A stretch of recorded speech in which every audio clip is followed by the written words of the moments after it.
O,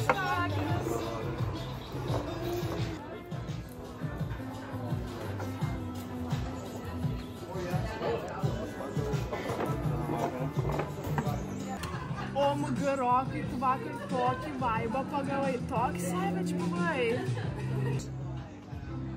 Palaukit. Ką jūs čia dabar šnekat? Ką čia reiškia OMG? Ką reiškia savage? Kas čia to vaibai? Ai, Herku, čia, žinai, čia toks jaunimo žargonas. Žargoną jūs sakot?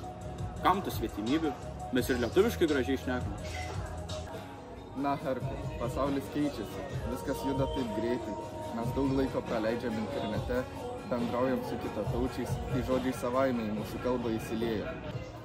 Na, aš jūsų jaunųjų nesuprantu. Mes kalbėdavom paprastai, be tų anglicizmų, įmantrybių. Ar nepaprašiau būtų sakyti šmaikštus ar nuotaika, užuot vartojus visokius savage ir vibe. Matau, kaip bendrauti su skirtingais žmonėmis iš skirtingų kultūrų ir kaip gali kilti problemų, kai žmonės yra iš skirtingų kultūrų.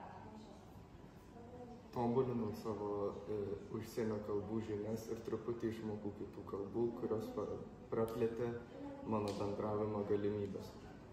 Išmokau klausytis kitų, suprasti jų emocijas ir viską, ką jie sako man. Mokau pastebėti kūno kalbos, akių kontakto ir gestų svarbą bendraujant su kitais. Šiame Erasmus projekte pagerinau savo komunikavimo įgūdžius.